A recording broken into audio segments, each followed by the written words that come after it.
So we're going to start with the rapid fire round. Our first one is, at what age do you want to retire? Who's ever going to retire? How long does it take you to get ready in the mornings? 20 minutes. Most embarrassing moment of your life? Pass. Favorite color? Yellow. What time of day are you most inspired? 7 a.m. How many hours of sleep can you survive on? Oh, just the average 10. Fill in the blank. An upcoming technology trend is blank. Always coming over the horizon. The city in which the best kiss of your life happened. Thailand. Pick one, Mark Zuckerberg or Elon Musk. No. The biggest mistake of your career. No mistakes.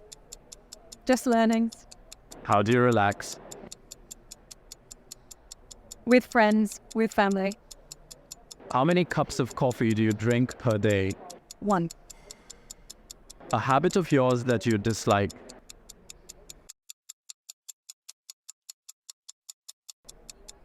Taking too long to answer questions.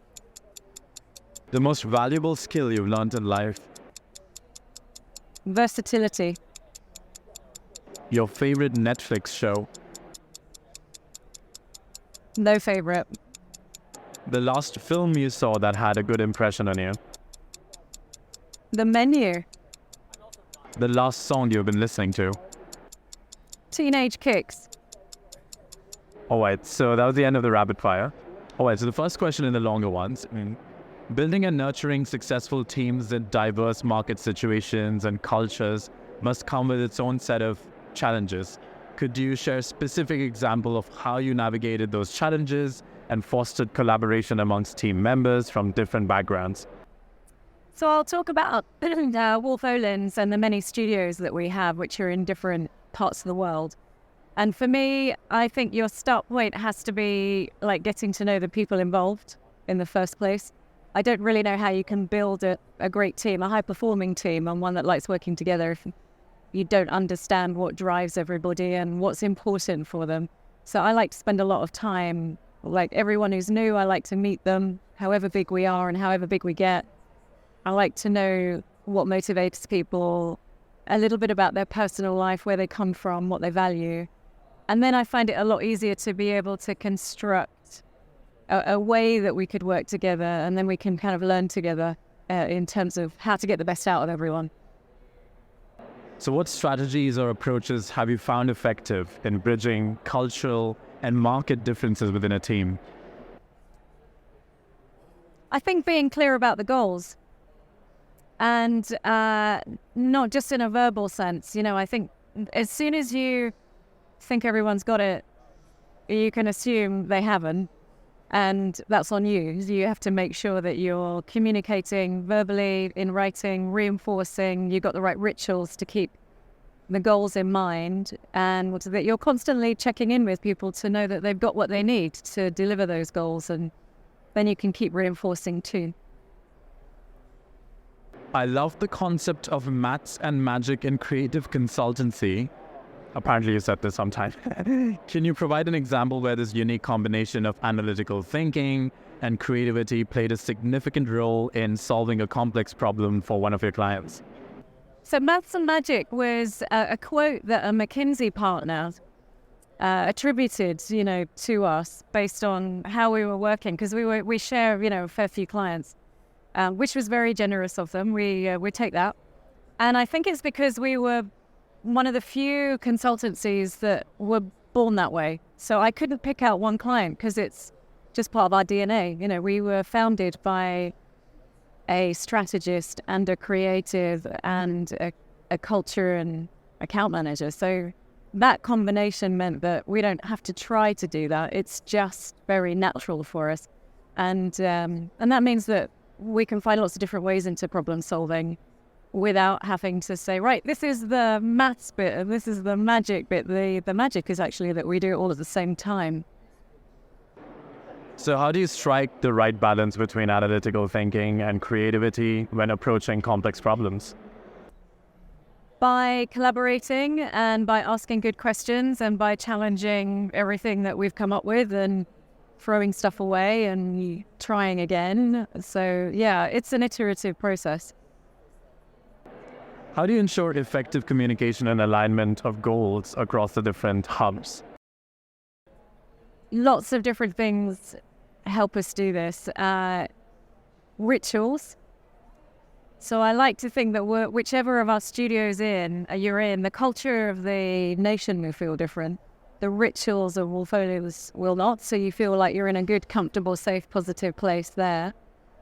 And the people and the leadership that we have at every level, I'm not just talking hierarchy here, like the people who join Wolff Olins know what we stand for, what we're trying to do, and they know how to transmit that. So we put a lot of things in place to help everyone get really comfortable with that, and then the rituals just, become self-reinforcing.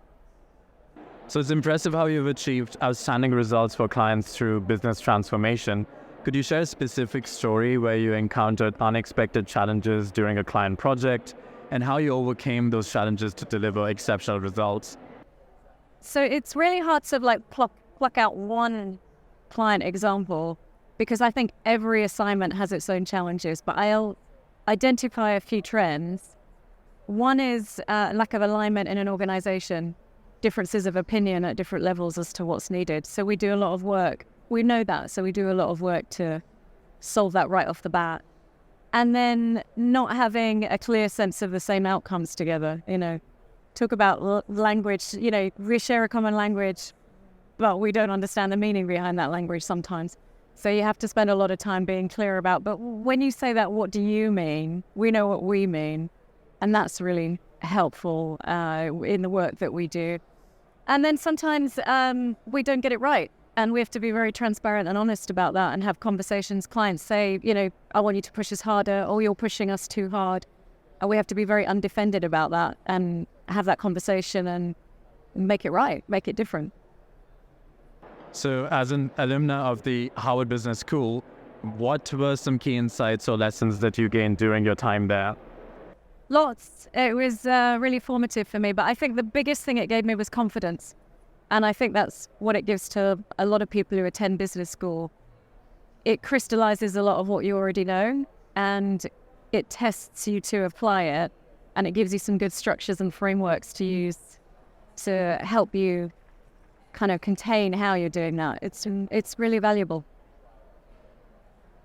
So how have they influenced your leadership style and strategic approach, your time at the school? How did it influence your leadership style and strategic approach? It made me think in a very integrated way across lots of dimensions, whether that's finance, marketing, strategy. So as all of those business schools do, and Harvard has a fantastic case study method. So you're working through it, forces you to really think in real time. How would I solve this? What do I think they're doing right? What do I think could be different? And I think that fully integrated approach it's just so real world application straight off the bat. It's great. So the House of St Barnabas sounds like a fantastic initiative. Could you tell us a bit more about the organization's work and the specific ways in which you support their mission to break the cycle of homelessness? The House of St Barnabas is amazing. It's an incredible building in Soho, London, that was gifted to a charity many years ago for homeless people, and it had a number of beds in it that you could go to, but it was very small. It didn't have many beds. So it's decided to change its model, and it decided to refurb and reopen as a membership club, so a private members club. But the idea is that as members, you would pay money to go and use that club, and those who are affected by homelessness would be trained in an employment academy that the House of St Barnabas would fund with the money that they made through the members club, and those people would get work experience in the club. So when you are in the club, you're relating directly with people who have been affected by homelessness in some way, and they sponsor them and put them through a program where they can put a wraparound care program around them to help them back into work, all the things that you would hope. So it's amazing.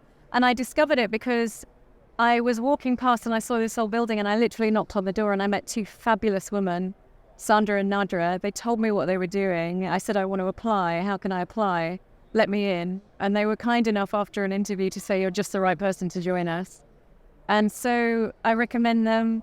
I talk about them, obviously became a member, and I joined one of their committees to also help them recruit new members. So yeah, that's the House of St Barnabas. I recommend it.